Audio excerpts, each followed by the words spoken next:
The Joe Rogan Experience.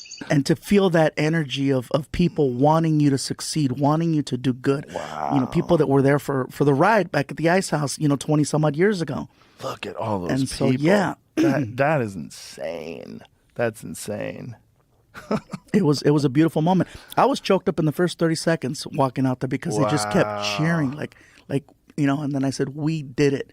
And it was over after that. So it was a big emotional, show for me. On Netflix, it was an hour and almost 2 hours, but the actual night I was on stage for over 3. Wow. And they could not get me off that stage because then I broke out a bottle of tequila, and then I turned it into a big quinceañera is what I did at the end. And I got fined by Dodger Stadium for going over the time. That's hilarious. If you run the light of the club, it's all right. Come on, maybe you mess up. How much did they fine you? Well, you don't have to say. It was over 100. Oh, Jesus Christ, Dodgers. Come on, guys. Stop being cunts. Is that like operating costs? Like, what is that? Well, you got to figure all the costs that go into the union, the staff. I mean, there's so many people that work Had to be there. worth it, though. Yes. Had to be worth it. I'd do it all over again. It was the greatest night of my life, and so happy to pay the fine. That's amazing. That's when I saw Bill Burr do Fenway Park. A similar sort of situation, like holy shit. Yeah, and to do it in your hometown, that's exactly. the best part. Well, I think it's always harder to get love at home. That's why you go out on the road and you do your thing. And I think that getting that love at home, like I never got to perform at a comedy club at home until I became successful on the road. I didn't get the Laugh Factories or the Comedy Stores or the Improvs until I went out and did. That doesn't make sense though. Why would that be true? Were you hanging around? You got to figure 20 some odd years ago, maybe they had a Latino night. You had to really know somebody. Somebody had to really vouch for you, or you just, it was weird. Most of my shows were at bars. So what year did you start? I started in 97. 97. So most of those years you're hopping around doing bars, one-nighters and stuff like that. Oh, so-and-so has a room. So-and-so has a room. Blah, blah, Joey blah. Diaz took me to a lot of those places. Oh, yeah. Joey Diaz would tell you, come on, motherfucker, you want to go to the real place? He would take you to some Chinese restaurant in the middle of nowhere. It's run by Mexican people. It was amazing. Joey would take you. Want to see where Escobar would spend his weekends? He would go to all these fucking crazy shows, but he had a philosophy behind it. He was like, I want to go everywhere. I want to go everywhere. I want to get in front of these fucking momos. I want to go down to the east side and rock those motherfuckers. He was just like, he wanted to do all kinds of different shows, like just to like feel it out, And I think he's right. They're like those dingy bar shows. There's something about those shows that teach it a little extra, different muscle. It's humbling. Yeah. But the cool part is that I was used to performing in places like that before I actually got an audience that was willing to just be quiet and listen. Yes. So I felt like, oh, wow, that was hard, because you have to come out the gate swinging to get people in a bar, people that are focused on the game, focused on trying to hook up, having a drink, trying to wait, waiting for somebody. There's all kinds of different things happening. And so the fact that, to be able to go out there and get their attention, that was like it was school. Yeah, it is school. It is school. It's a school that no one is going to give you a lesson plan. You got to kind of do it all yourself, and you got to learn from the other people that are doing it, like Joey.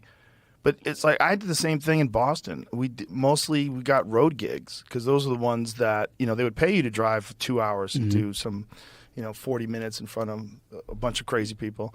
And you were excited to do it. Oh, my God. Yeah, it was amazing. Just the fact that you were making money doing comedy was amazing. And you're learning how to do it. You're learning how to do it the hard way. In restaurants and bars and pubs and just weird little outdoor venues. And there was no social media back then, no YouTube, no TikTok nothing. Video clips, nothing that you could post. You just had to go out and... But honestly, that's great because that gave you this chance to, first of all, know you really wanted it. Because if you were really going to grind it out every night, going to all these weird, shitty places for no money, for years you're not making any money.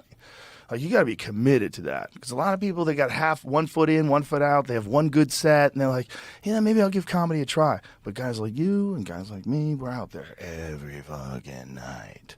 Every night. I knew that with time, money would come as long as I stuck it out. I was in a very cush position when I started doing stand-up. So it was a little, challenging to say goodbye to security. I had a great gig selling cell phones. I was making about $5K a month. And in 1997, working in Yeah. sales, making that. I'd never had insurance. I had, a nice little PPO plan. Couldn't you work there during Brand the new- day? I did. For how long? I did. I lasted about a year because I found out that I couldn't just do my job and then go do shows at night and then go home. You couldn't go home. You had to stay out. We had to wind up at a Denny's. You had to wind up at some freaking taco shop or whatever at 2 or 3 o'clock in the morning talking to other comics because that was the only other way you were going to find out about another show. You Yeah. couldn't send a tweet. You couldn't send a text because you didn't have that as an option. You had to talk to people. And, Right. hey, so-and-so has a room. Oh, really? What's it? Okay, give me that number. And you had to learn to write numbers and save numbers and information and learn how to follow up. Hey, what do you think about, and then, yeah. Can you vouch for me? That meant a lot back then. Someone Yes. calling on your behalf. Hey, so-and-so's got a tight 10, Yeah, it's huge. That's huge. So staying out late at night, coming home at 4 or 5 in the morning, and then having to be up at 7 to go do my 9 to 5. Fortunately, I was young and I was able to hang for about a year, and then I just couldn't. I was falling asleep at work, and I got caught.